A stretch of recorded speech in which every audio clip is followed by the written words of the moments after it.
ちは。僕は今スタバにいます。これ何だったっけね。優雅な休日。じ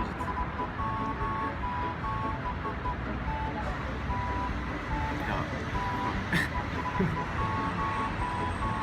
これね、なんとかラテ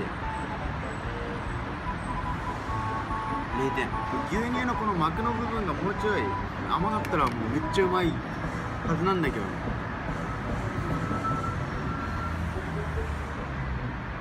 きついね。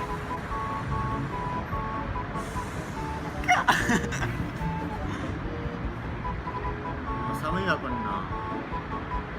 今日台風の最接近日に来てます。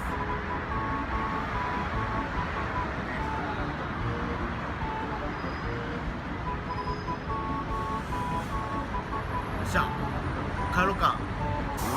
今の全部カットで。どんな感じで YouTube の説明。もうどういう YouTube にしていくかみたいな。方向性は全部ゆるい動画です。まあそんな感じかな。編集もね、そんなめちゃめちゃする。どっちかな。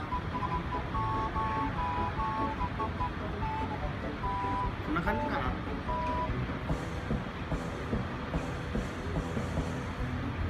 うまい。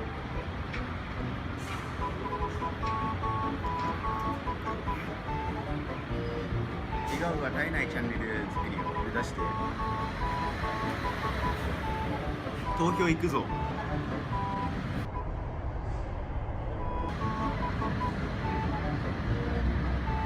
選挙、我が熊本代表のね、誰かな。なんかこれ選挙のこと話してなんか犯罪になるんでしょう。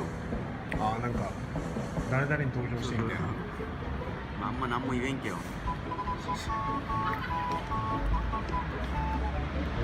なんかね、誰かの名言であったけど、あれ無効票でもいいから選挙にはとりあえず行こうみたい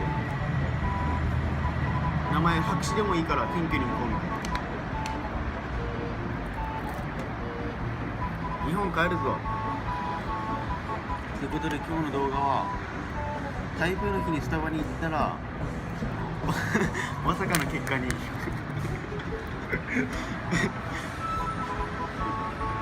次回バイトやめてみたでお会いしましょう。さよなら。